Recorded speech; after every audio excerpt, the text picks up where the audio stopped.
À tous, mission accomplie, la Côte d'Ivoire a lavé l'affront subi samedi dernier.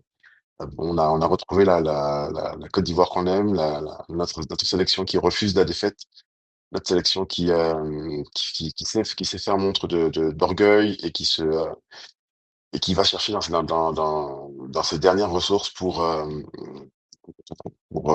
s'affirmer, pour effectivement donc refuser la défaite et finalement donc s'imposer dans cette discipline qu'on commence à vraiment maîtriser, les tirs au but.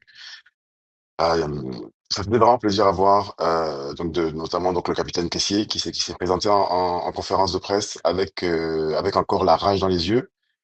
C'est un homme de caractère, c'est un vrai leader et c'est le Kessié qu'on aime.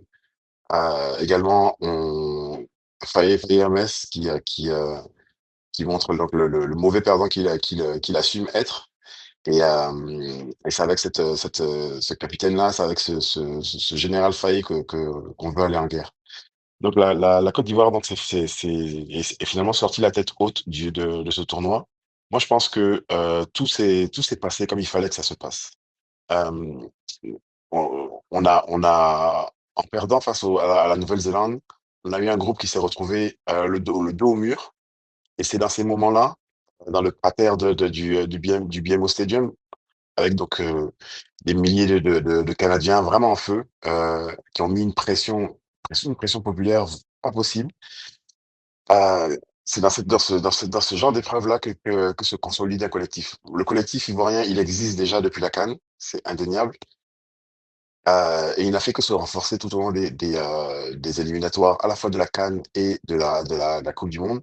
Et là, lors de ce tournoi, précisément à cause du scénario, donc la défaite contre la Nouvelle-Zélande et donc le match coup près face à un Canada absolument survolté, le collectif s'est encore renforcé.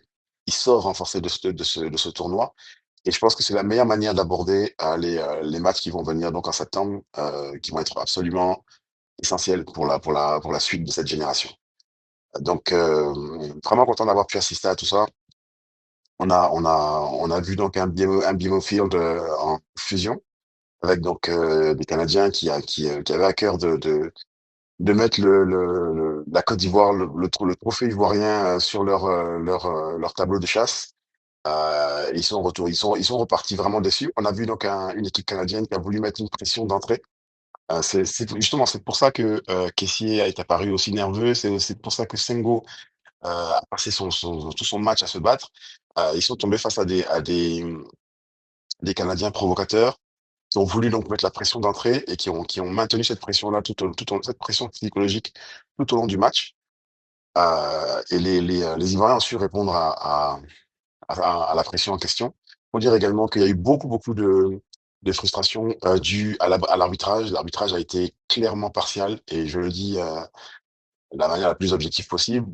Déjà, un Canadien qui arbitre l'équipe du Canada dans un match homologué par la FIFA, c'est sans queue ni tête. Mais bon, on va passer là-dessus. Je pense pas que ce soit le plus important dans un tournoi amical, mais tout de même, c'est quand même très, très, très curieux. Et on a été clairement défavorisé par la décision arbitrale. Donc tout ça, ça a contribué à faire monter la pression, mais c'était parfait. C'est un excellent exercice que le collectif a vécu et auquel donc il a su apporter une réponse adéquate. Comme l'a dit le coach Faé, je pense vraiment, encore une fois, objectivement, qu'on a été la meilleure équipe du tournoi, celle qui a su développer le meilleur jeu. Alors, développer un beau jeu, développer un collectif léché, ce n'est pas non plus gagné, ça c'est clair. Et je pense que Faye lui-même en est conscient. On a un gros, gros, gros, gros, gros problème de réalisme devant les buts. Donc, on sait produire du jeu, on sait se produire tout de même des occasions, même si on peut s'en produire plus. On sait se procurer des occasions, mais on n'est pas du tout, du tout, du tout tueur devant les buts. Donc, c'est peut-être un problème technique. C'est certainement un problème tactique et c'est encore plus certainement un problème psychologique. On n'est pas tueur, on n'a pas la mentalité de tueur. Alors c'est sûr qu'il nous manque notre goleador national, notre pilier d'attaque, Sébastien Haller, mais ça n'explique pas tout. Euh, Vu la fragilité de Sébastien, on a clairement besoin d'avoir des options, des alternatives devant. Et pour l'instant, toutes les alternatives qu'on a, et c'est pas comme si on n'en avait pas, hein, Adengra, Guessant. On a connu Crasso, tout au long des qualifications, Pépé, et cetera.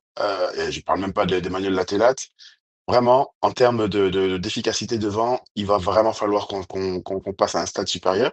Je pense qu'on a passé un stade supérieur au niveau de la construction du jeu, c'est indéniable. On est très haut, au niveau défensif. C'est vraiment pas là où on a des problèmes.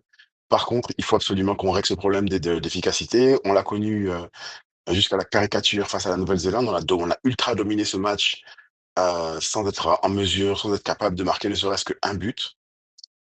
On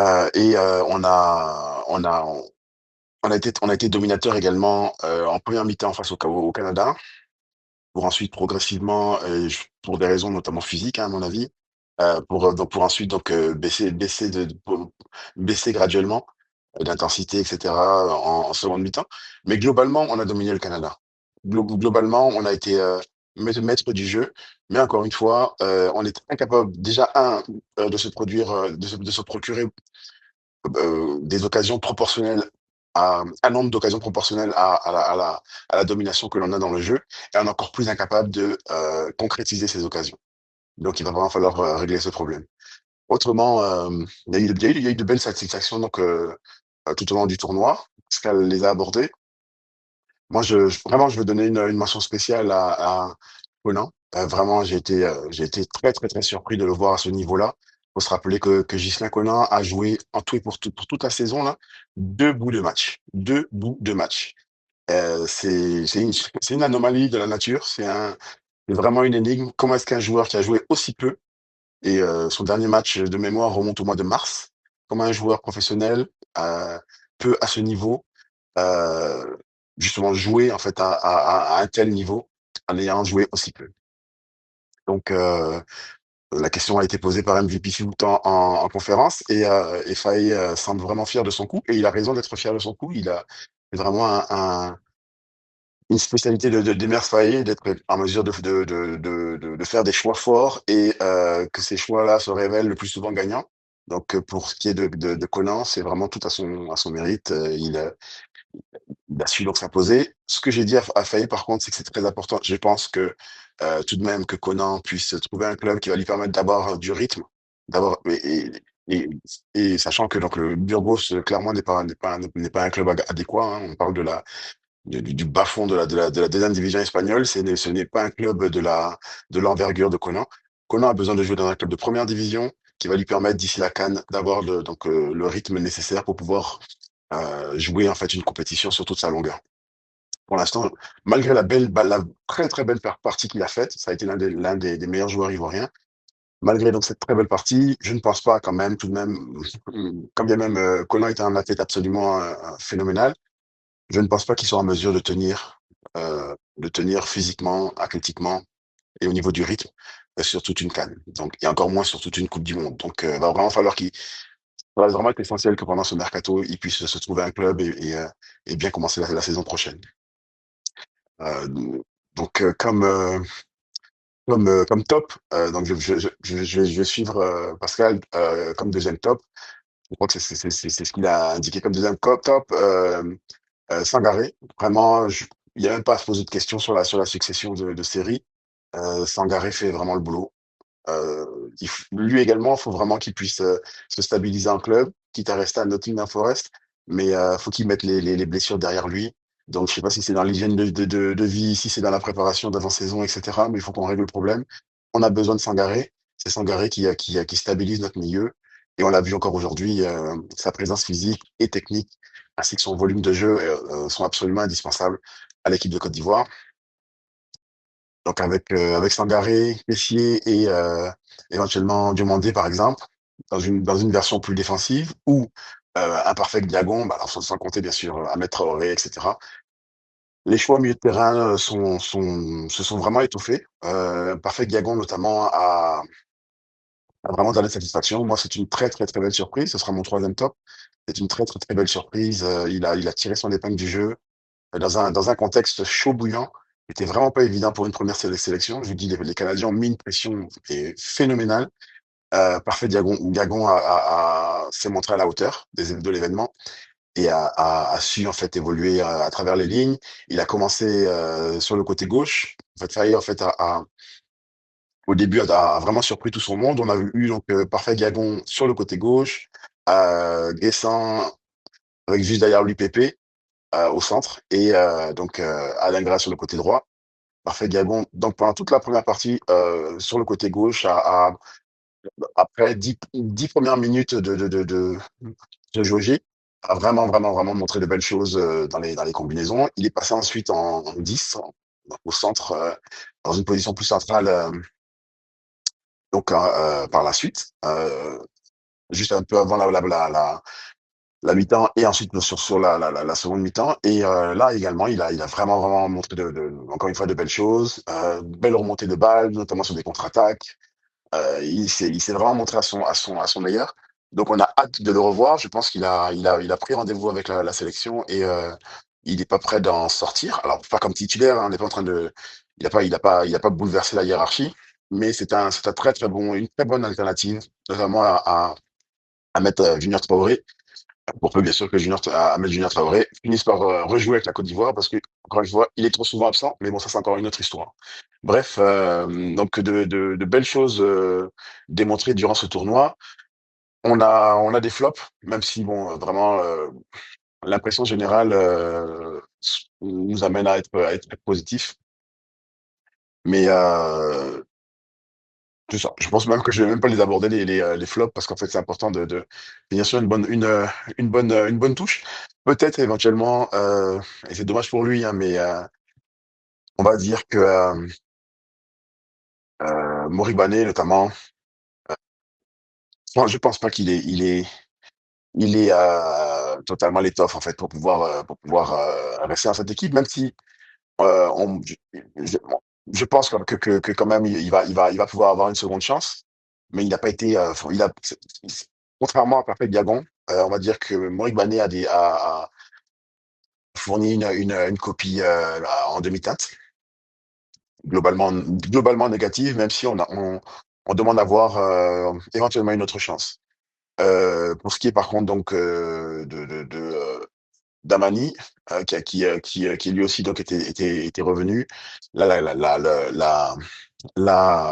comment dire, le verdict va être beaucoup plus négatif. Anyway, on reviendra sur une analyse des satisfactions et des déceptions sur l'ensemble de la compétition dans un autre débrief. Pour l'instant, on reste vraiment sur une bonne note. On est content donc d'avoir vu cette équipe. À la limite même, je vous dirais le résultat n'est pas l'essentiel. C'est vraiment l'état d'esprit dans lequel en fait la Côte d'Ivoire a abordé ce match contre le Canada, qui est vraiment très très très positif parce qu'il prépare excellemment bien les matchs de septembre. Parce que c'est tout ce qui nous intéresse. C'est vraiment les matchs de septembre et donc le fait d'obtenir notre sésame pour la Coupe du Monde 2026, notamment à Franceville, et bien sûr dans les deux autres matchs que nous allons jouer face aux Seychelles et face au Kenya de mémoire. Bref, donc je vais vous laisser là-dessus. Donc encore une fois, très content d'avoir vu tout ça, d'avoir pu échanger donc avec différents joueurs et avec Faye. Faye qui me laisse vraiment une très très, très bonne impression. C'est quelqu'un d'ambitieux, mais également qui dégage une grande sérénité et une très grande confiance une très grande assurance, une très grande confiance dans ses choix, dans sa vision. Il a vraiment une vision. Parfois, elle peut nous dérouter un peu, par exemple sur le choix des gardiens, le fait de ne pas faire ne pas sembler faire confiance à Mohamed Koné, de faire un peu trop confiance peut-être à Badara, mais bon, ça lui a donné le sort, encore une fois, lui a donné raison. Donc il peut, dans ses choix, nous dérouter un peu, mais au final, je pense que c'est vraiment quelqu'un sur lequel on peut se fier parce il sait où il va et je pense qu'il va dans la bonne direction. Donc, on va aller se coucher et puis allez les éléphants, salut. Yo les amis, j'espère que vous allez bien. Bienvenue chez MVP Foot. On va faire le débrief de Côte d'Ivoire, Canada. Voilà. Ça c'est mon petit cahier, un peu comme Tiff Note, où je répertorie toutes les actions qui se sont passées durant chaque match. Et j'ai déjà commencé avec le Canada-Chine. Donc si vous regardez, c'est avec ce cahier, je vais faire le débrief. Voilà. Je vais donner mon ressenti. J'ai suivi le match, donc je vais donner mon ressenti. Et on va voir. Voilà. En tout cas, Canadian Shield, c'est un tournoi qui... C'est un très bon tournoi, voilà. J'ai vraiment aimé ce tournoi. Pourquoi est-ce que j'ai vraiment aimé ce tournoi? Parce que c'est un tournoi qui nous a permis de voir est-ce qu'on est vraiment prêt pour la Coupe du Monde. Est-ce que l'équipe de la Côte d'Ivoire est une équipe qui est prête pour la Coupe du Monde 2026 au Canada. On est venu jauger l'environnement, pratiquement ça va se jouer en été. En... Il y a un scénario un peu catastrophique, un peu comme ce qui est arrivé à la CAN en fait, où je prends un exemple, il y avait Adengra, il y avait Alain blessé. On a vu est-ce que le coach Fayembe avait largement les capacités de faire avec quoi. Voilà, si les commandos sont pas là, si 60% des commandos sont pas là, est-ce qu'on a vraiment une équipe de Côte d'Ivoire? Vous-même, vous avez vu deux matchs, zéro but marqué, un but encaissé, on a fait 0-0 contre le Canada, on a gagné au tir au but, voilà. En tout cas, c'est un match, on a vu plein de nos joueurs nerveux. Je ne comprenais pas pourquoi est-ce qu'ils étaient nerveux, à commencer par le capitaine Franck ici. Voilà, Franck ici était vraiment nerveux, je ne sais pas pourquoi est-ce qu'il était nerveux. C'est un match révélateur, voilà. Je ne sais pas si je vais commencer par la composition ou je vais commencer par les statistiques. Mais bon, je pense que je vais commencer par les statistiques et après on va rentrer dans la composition et puis on va parler un peu de tout ce qui s'est passé dans le match en fait. Voilà. Donc dans les statistiques, on dit le Canada avait des buts attendus, accepted goals, c'est-à-dire des buts qui sont attendus dans le match, c'était 0,37 buts. Et la Côte d'Ivoire, c'était 0,30. Donc, dans les statistiques, pour ceux qui pariaient, c'est comme si la Côte du Canada était vraiment élevée. La Côte du Canada devait nous battre. Et il y a eu 0-0. En termes de possession, la Côte d'Ivoire a eu 55% de possession. Le Canada, 45% de possession. Voilà. Le plus intéressant, c'est le nombre de tirs. On a subi 8 tirs et on a tiré sur les Canadiens 10 tirs. Voilà. Mais le constat le plus alarmant, c'est-à-dire dans les 10 tirs on a tiré, il y a eu combien de tirs cadrés? Écrivez en commentaire combien de tirs cadrés on a eu. On a eu un seul tir cadré. Voilà. Sur 10 tirs, on a un seul tir cadré. Je me pose la question, est-ce que l'euphorie de ce qu'on avait pendant le Sénégal, le Mali, le Congo, le Nigeria, est-ce que l'euphorie est partie? Parce que je me rends compte que on est retombé comme dans le match du Nigeria, de la Guinée équatoriale, les mêmes comportements. Je ne comprends pas cette équipe de la Côte d'Ivoire. Vraiment, je comprends pas. Voilà. C'est bien beau que j'aime me plaindre.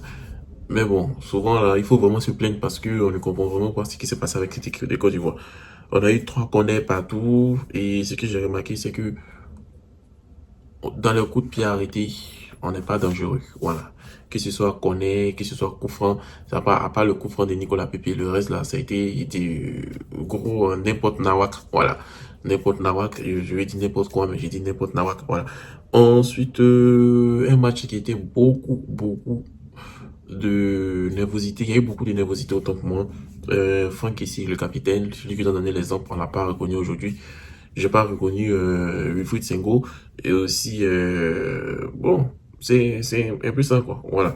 En tout cas, c'est ça le match 0-0. On a fait le tir au but. Gros merci au gardien Badra Ali qui a arrêté un penalty. Je pense que c'est deux, hein, il a arrêté 2 penalties et ces 2 penalties ont fait de telle sorte que la Côte d'Ivoire puisse gagner le Canada au tir au but. Voilà. Je ne savais pas pourquoi est-ce qu'ils ont fait les tirs au but parce que déjà c'est 2 matchs. Pourquoi faire les tirs au but? Je sais pas. Voilà, ça c'est les règles du tournoi. En tout cas, qu'est-ce que vous en pensez de ces différentes statistiques, de ce qui s'est passé dans cette équipe? Je vous rappelle qu'il y a eu une compo. On a eu Evan Gesson en pointe parce que Sébastien Allaire a eu une gêne musculaire donc il n'a pas joué. On a eu Adengra, on a eu Parfait Guiagon, on a eu Nicolas Pepe, on a eu Ibrahim Sangari, on a eu Franck Kessié, on a eu Ghislain Conan, on a eu Aqua Clément, on a eu Odilon Kosonou, Wifi Sengo, Badra Ali Sangari. Voilà. Ça, c'est le 11. Le 11 entrant de l'équipe de Côte d'Ivoire. Si on regarde dans le 11 entrant, on a vu Guessin. Guessin a tenté. Mais je me dis que Guessin n'a pas encore l'étoffe. Voilà. Guessin n'a pas l'étoffe pour être l'attaquant de pointe de cette équipe de Côte d'Ivoire. Voilà. Il peut être attaquant de soutien, mais si c'est lui qui est attaquant de pointe avec ce match qu'il a produit, franchement, bon, c'est ça quoi. Voilà. Il a voulu marquer, mais les Canadiens aussi, vous savez, hein, voilà, l'habit canadien, l'habit de ce match, franchement, bon, il voulait faire plaisir au Canada, il a fait plaisir au Canada. Et aussi, on a vu, voilà. Donc, c'est un peu, on s'est mis un peu dans cette situation parce que si on va au Gabon, c'est pratiquement la même chose qui va arriver. Donc, j'espère que ça va les servir d'expérience. Voilà. En parlant de Guessing, je dirais match moyen. C'est un attaquant. Si Titi cadré, il y a eu Seti. Donc, il n'a rien foutu. Voilà. C'est ça. Voilà. C'est le mot qui est là. Simon Adingra, lui, ailier droit, ailier gauche, ils ont changé d'aile. Souvent, Pépé venait sur le côté droit, Adingra sur le côté gauche, c'était vice-versa. Bon, on a vu, mais les gens sont renseignés sur lui. L'équipe canadienne s'est vraiment renseignée sur lui. On a tous vu ce qui s'est passé. Hein. On a vu que Adingra était cadenassé. Adingra n'a pas joué son football qu'on aurait dû voir. Et bon, je pose la question. Est-ce que c'est face aux petites équipes Adingra sort un grand football ou bien c'est ça quoi. Voilà, il faut qu'il se réinvente sinon ce qu'il a produit aujourd'hui, ce n'est pas ça. Pareil pour Nicolas Pepe. Il a eu quelques occasions. Le latéral qui était sur son côté était relativement faible. Et Nicolas Pepe, il a mangé le gars. Mais Nicolas Pepe a fait de Nicolas Pepe, comme je l'ai dit d'habitude, Nicolas Pepe pêche dans la finition. Voilà. Où il y avait pratiquement un but qui s'est fait à lui, où il a dribblé le joueur au moment où il devait tirer, je ne sais pas de quelle manière il a tiré. On n'a même pas, le gardien n'a même pas eu le tir. Voilà. Donc, c'est un peu ça, Nicolas Pepe. On croit en toi, mais arrivé devant, tu nous déçois. Voilà. L'une des grandes satisfactions, je vais me blesser dans ma langue, l'une des grandes satisfactions de ce match, c'est Parfait Guiagon. Voilà, Parfait Guiagon en tant que milieu offensif, franchement, il a apporté beaucoup de choses. Voilà, c'est un peu du style un peu à la toupie. Et je pense que Lazare Mani et Ahmed Traoré ont un sérieux concurrent. Voilà. Peut-être même ils ont perdu leur place d'un sérieux concurrent parce que Parfait Guiagon, il a marqué les esprits. Voilà. Il a quand même une capacité à percer la défense, déstabiliser les lignes et ça nous a aidé. Mais franchement, c'est sa première sélection. Il va apprendre à connaître ses joueurs. Il va apprendre à se jouer le métronome dans cette équipe et on va voir ce que ça va donner. En tout cas, très bon match de Parfait Guiagon. Malheureusement, on n'a pas marqué, mais c'est pas grave. C'est une première sélection. Ensuite, Ibrahim Sangare, franchement, ouais, c'était vraiment aussi une très bonne satisfaction de ce match. Parce que j'ai vu Ibrahim Sangare appliquer, Ibrahim Sangare qui voyait des ouvertures, il organisait le jeu. Voilà, et surtout sur le côté avec Sengo et Pepe, Ibrahim Sangare donnait vraiment beaucoup le ballon. Voilà, il donnait le ballon. Je vais pas vous blaguer, Ibrahim Sangare évolue. Voilà. Depuis qu'il a Nottingham Forest joue le haut de tableau où il doit vraiment fournir beaucoup d'efforts, beaucoup travailler plus dur pour avoir une place de titulaire, même une place des remplaçants. Et je vois qu'Ibrahim Sangare est en train de redevenir le Ibrahim Sangare et je lui dis, mes félicitations, continue comme ça, ton travail est en train de payer. On a vu le milieu de la Côte d'Ivoire, c'était très bon. Voilà.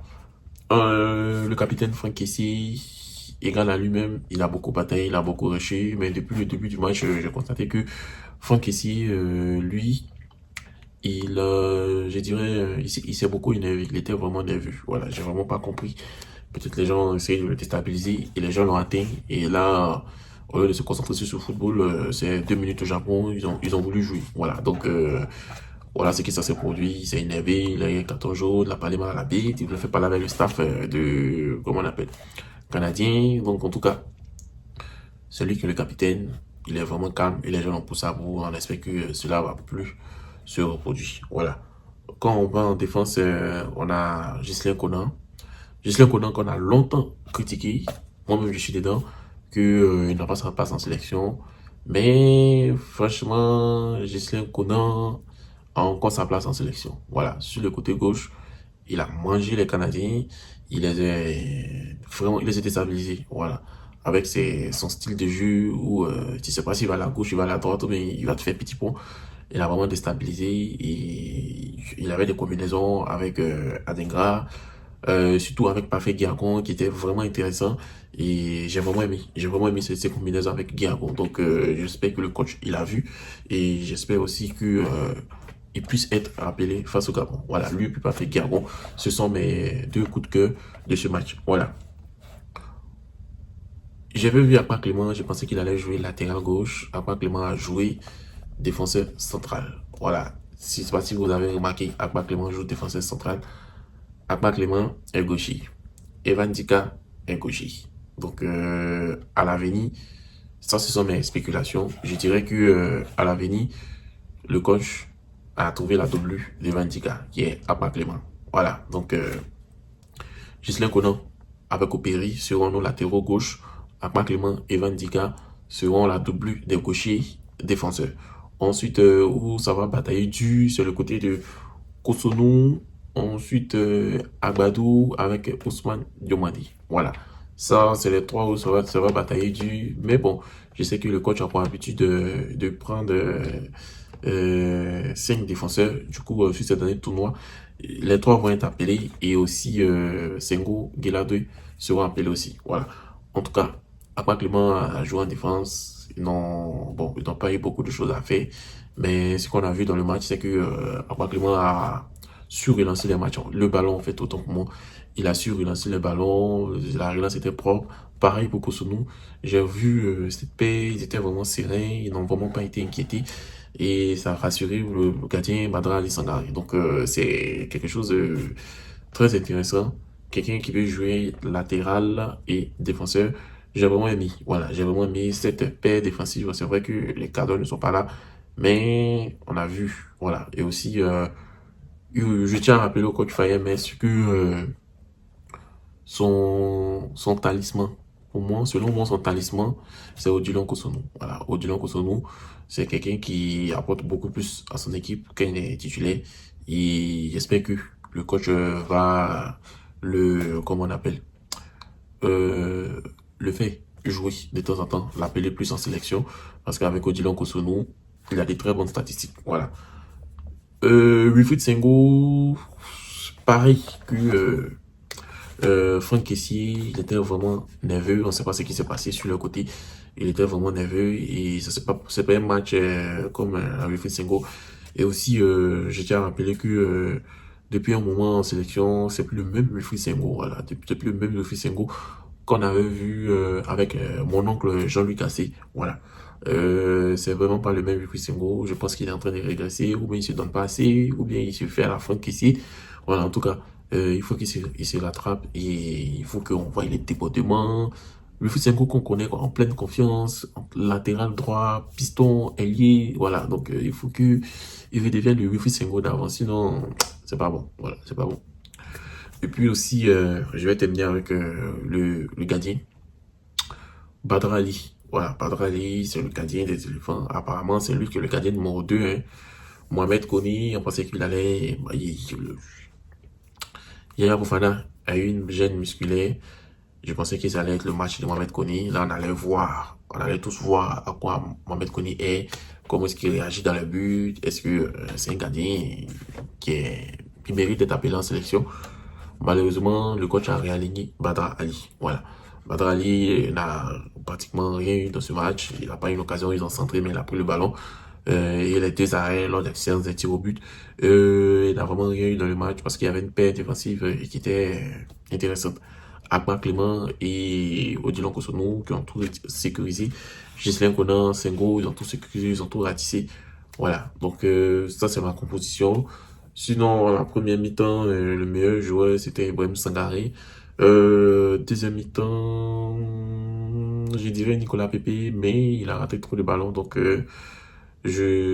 dans mon top, je dirais Ibrahim Sangaré, Parfait Guiagon, ensuite Akba Clément. Voilà, ça c'est mon top 3. Maintenant mon flop 3. Le premier flop, je vais donner au capitaine Franck Kessié parce qu'il n'a pas su se maîtriser. Le deuxième flop, Wilfried Sengo, il n'a pas su se maîtriser. Et le troisième flop, Adengra, parce qu'il a été fermé sur son côté. Voilà, ça ce sont mes flops. Dans le match, ce qui s'est déroulé, on a vu les 15 premières minutes, comme je l'ai dit. Ici, était nerveux, il y a eu les jeux brouillons. Ensuite, Adenga sur le côté, Pépé sur le côté droit, ils ont permuté. C'est une très bonne chose. Je pense que c'est le coach qui leur a demandé de permuter pour essayer de déstabiliser l'équipe adverse. Et on a vu que ça paye. Voilà, ils ont vraiment fatigué le latéral droit. Il était vraiment pas au niveau de l'équipe. Voilà. comme je l'avais dit tantôt aussi, j'ai vraiment aimé les combinaisons entre Bafegui Agon et Ghislain Conan. Et j'espère que le coach il a vu ces combinaisons. Sinon, on va l'envoyer les vidéos, mais on va les rappeler parce que ces combinaisons sur le côté gauche des éléphants, c'était vraiment intéressant. On voit du jeu, on voit la circulation de la balle, on voit le ballon qui se construit, on voit le ballon qui va de l'avant. Donc, ouais, c'est ça. Ensuite, on a eu une grosse occasion au coup franc avec Nicolas Pepe. Deuxième coup franc où c'était vraiment intéressant, il a jeté dans les airs. On a eu aussi une bonne position du ballon pendant au moins quelques minutes lors de la première mi-temps où les Canadiens n'arrivaient pas à se retrouver. Malheureusement, on n'a pas concrétisé celui-là. Grosse occasion aussi du Canada à la 43e minute. Heureusement qu'on l'a calé. Deuxième mi-temps, l'équipe a régressé.